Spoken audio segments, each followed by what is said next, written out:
She was born on a cold winter night in a small provincial town in China. The hospital was dimly lit, the air heavy with silence, and the moment her first cry echoed through the room, something unexpected happened. An uneasy glance passed between the doctors and nurses. The baby girl had been born with a cleft lip. Her mother, exhausted from labor, looked at her with a mixture of love and fear. Her father stood quietly by the door, his face pale, struggling with a decision that had already been planted in his mind by neighbors and relatives. A child like this will suffer. She will bring shame. Better to let her go. And so, within days, the fragile newborn was wrapped in a thin blanket and left at the gates of a crowded orphanage. No note, no name. Only a tiny bracelet tied around her wrist. A silent symbol that someone, somewhere, had once held her close.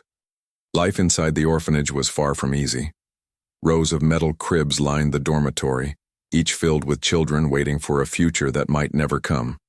She grew up surrounded by dozens of little faces, each one carrying its own story of abandonment. Yet she was different. Her cleft lip made her stand out, and whispers followed her everywhere. The other children sometimes mimicked her smile, tilting their lips in mockery. She learned to turn away, to hide her face behind small hands. Still, the caregivers noticed something in her, an unusual brightness in her eyes, an insistent curiosity, and a smile that, even imperfect, could light up the room.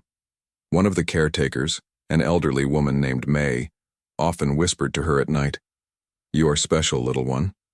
Someday someone will see what I see." But the years passed, and no one came. Families visited the orphanage, looking for children to adopt, yet they often overlooked her crib. Some paused, their eyes softening at her gentle nature, but when they noticed her scar, hesitation clouded their decision. The little girl began to wonder, was she truly unworthy of love? Still, she carried hope in her heart. Every time she heard footsteps in the hallway, every time the orphanage director announced that visitors had arrived, she would peek through the window, her tiny hands gripping the bars, waiting for someone to call her name. A name she didn't even have yet. What she didn't know was that, thousands of miles away in a suburban home in the United States, a couple was staring at a picture in a glossy adoption catalog. And for the first time in years, they felt their hearts stir with something they had almost given up on: hope. What will happen when this couple finally meets the little girl who has been waiting her whole life for love? Stay with me, because the next part of this journey will show how love can cross oceans. And before we move on, if this story has touched you so far, don't forget to like this video and share your thoughts in the comments. Would you have the courage to adopt a child others had overlooked? In a quiet neighborhood just outside of Boston, Michael and Sarah lived in a modest but warm home. They had been married for nearly 10 years, and for much of that time, their lives had been defined by one painful absence: a child. They had tried everything: doctor's visits, fertility treatments, long nights of whispered prayers. Each attempt ended in heartbreak. Slowly, they began to accept that maybe their family would never grow. But then, one afternoon, a letter from an international adoption agency arrived in their mailbox. Curious but cautious, they opened the packet and began flipping through photographs of children from orphanages around the world. Dozens of small faces stared back at them. And then, there she was. A little girl in a faded pink dress, sitting on the edge of a wooden bench. Her hair was unevenly cut, her shoes too large, but her eyes, those eyes seemed to be looking directly at them. Her smile was crooked, softened by the cleft lip, yet it radiated something neither Michael nor Sarah could describe. Sarah's hand went to her mouth. "Michael, look at her." He leaned closer, studying the child. Something shifted in his chest. It wasn't pity. It wasn't obligation. It was recognition. "Her name," Sarah whispered, tracing the caption below the photo, "is Mei Lin." From that moment on, they couldn't stop thinking about her. Night after night they returned to the picture, as if the girl herself was calling them across the ocean. Friends and family expressed concern. "Are you sure? A child with medical needs, it won't be easy." But Michael and Sarah knew their answer. Love doesn't choose perfection. The adoption process was long, filled with stacks of paperwork, medical evaluations, background checks, and endless interviews. Months stretched into a year. At times, the weight of bureaucracy made them wonder if it was even possible. But every time they felt discouraged, they pulled out Mei Lin's picture. Her smile reminded them why they were fighting. Finally, the call came. Their case had been approved. Mei Lin was waiting for them in China. The journey was surreal. They packed their bags with clothes, toys, and a small blanket Sarah had knitted, and boarded a plane that would take them halfway across the world. The entire flight, Sarah held the photo against her chest, whispering, "We're coming, baby. Just hold on." When they arrived at the orphanage, their hearts pounded as they were led down a long hallway. Doors creaked, children peeked curiously from behind corners, and the air smelled faintly of rice and disinfectant. And then, they saw her. Mei Lin stood by a window, tiny hands gripping the sill. She looked smaller than in the picture, her dress too thin for the cold air. When the director called her name, she turned slowly. Her eyes met Sarah's, then Michael's. For a long moment, no one moved. And then, Sarah knelt, opening her arms. "Hello, sweetheart," she whispered, tears streaming down her face. Mei Lin hesitated, her gaze flickering with uncertainty. She had seen so many visitors come and go, none of them choosing her. Why should this time be different? But something in Sarah's trembling voice reached her. She took one step forward, then another. Finally, she ran into Sarah's arms, clinging tightly, as if she had been waiting her whole life for this embrace. Michael placed his hand gently on her back, his voice breaking. "You're home now. We promise." The paperwork was signed, the documents sealed, and suddenly, Mei Lin was no longer just a child in an orphanage. She was their daughter. Yet, as they left the gates of the orphanage behind, the enormity of what lay ahead settled in. The first days together in China were both tender and overwhelming. Mei Lin clung to Sarah's hand constantly, terrified to let go. Every noise, every unfamiliar face made her shrink back. Michael tried to make her laugh with silly faces, but she only stared, her eyes wide and cautious. One night, in the small hotel room where they were staying before their flight back to the U.S., Mei Lin cried silently under the blankets. Sarah sat beside her, stroking her hair. "You're safe now," she whispered. "We'll protect you, always." It was then that Mei Lin reached for the blanket Sarah had knitted and pulled it close to her chest, as if recognizing the love woven into every thread. The flight home was another challenge. Surrounded by strangers, Mei Lin grew restless and frightened. But whenever turbulence rattled the plane, she buried her face into Sarah's shoulder. And slowly she began to trust that these arms would never let her fall. Back in Boston, the house felt brighter, fuller. Michael showed her the room they had prepared. Walls painted soft yellow, shelves stacked with picture books, and a stuffed panda waiting on the bed. Mei Lin touched everything carefully, as if afraid it might disappear. But the challenges were real. Doctors scheduled her first surgery to repair her cleft lip within months. Michael and Sarah were nervous yet determined to give her the best care. On the morning of the operation, Mei Lin clutched Sarah's hand so tightly that her tiny fingers turned pale. "You're so brave," Sarah whispered, though her own tears betrayed her. Michael kissed Mei Lin's forehead before the doctors carried her into the operating room. Hours passed like years. Finally, the surgeon emerged with a tired smile. "It went well. She's strong."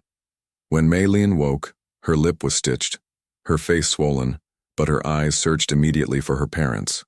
Michael leaned in, his voice trembling. "We're right here, sweetheart. You did it."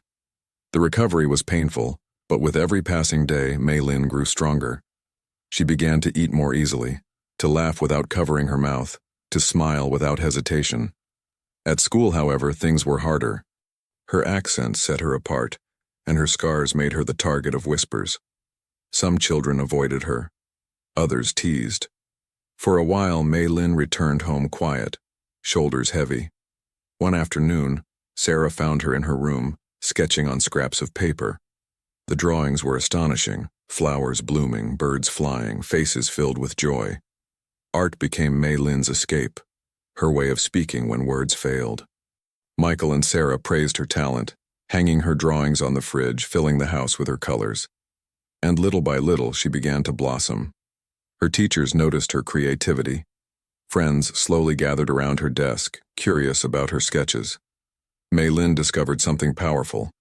Her difference was not her weakness, it was her strength. By the time Mei Lin turned 16, she had become a young woman full of determination and quiet confidence. Her surgeries had healed beautifully, but the scars, both visible and invisible, remained a part of her story. At school, she had finally found her place. Her art had blossomed into a passion, winning local contests and earning the admiration of her teachers. Yet even as she painted colorful landscapes and sketched portraits filled with emotion, a shadow lingered in her heart. She often caught herself staring at her reflection, wondering whose eyes she had inherited, whose hands she carried, and why the people who gave her life had chosen not to keep her. One evening, as Sarah folded laundry and Michael prepared dinner, Mei Lin finally spoke the words that had been pressing against her chest for years. "Do you know anything about them? My birth parents?" The question fell like a stone into still water. Sarah paused, holding a shirt against her chest. Michael exchanged a glance with her, both knowing this moment would come. "We don't know much, sweetheart," Sarah admitted softly. "The orphanage told us you were left at their gates with no note, no name. Just a bracelet." Mei Lin touched the bracelet, now worn and fragile, which she had kept all her life. "I want to go back," she said quietly, "to see where it began." Michael placed a gentle hand on her shoulder. "If that's what you want, we'll go with you. Always." And so, months later, the family boarded a plane back to China. This time, Mei Lin was not a frightened toddler, but a young woman standing tall, though her heart trembled with questions. When they arrived at the orphanage, Mei Lin was struck by how familiar it felt. The paint on the walls had faded. The rooms looked smaller than in her memories. Yet the echoes of her childhood seemed to whisper from every corner. The director welcomed them warmly, though with sadness in his eyes. "We remember her," he said, looking at Mei Lin with recognition. She was quiet, but her eyes, always searching. They searched through old records, flipping through dusty files and handwritten notes. But answers were scarce. There was no information about her birth family, no names, no addresses. Just a single line scribbled on a page. "Left at the gate, winter morning." Disappointment washed over Mei Lin, but then something unexpected happened. A woman entered the room, an older caretaker with silver streaks in her hair. Her eyes widened when she saw Mei Lin. "Is it really you?" she whispered. It was Mei, the caretaker who had once cradled her as a baby, the one who whispered that she was special. Tears filled her eyes as she held Mei Lin's face in her hands. "I knew you would be loved. I prayed for it every night." Mei Lin's heart swelled. She hadn't found her birth parents, but she had found someone who remembered her not as a nameless baby abandoned at a gate, but as a child worth loving. She left the orphanage with a new understanding. Maybe she would never know why her parents had left her. Maybe the questions would never be answered. But she realized something even more important. She had been chosen, cherished, and fought for. Her story was not about abandonment. It was about love, found across oceans. Back in the United States, Mei Lin carried China in her heart like a quiet melody. Though she hadn't found her birth parents, she had uncovered something just as important. The truth that her story was not defined by what she had lost, but by what she had gained. In school, her art grew more powerful than ever. She painted her journey. An orphanage gate bathed in winter light, a plane soaring across the sky, a little girl clutching a blanket in trembling hands, and finally, a family's embrace. Her work began to attract attention, and soon local galleries displayed her paintings.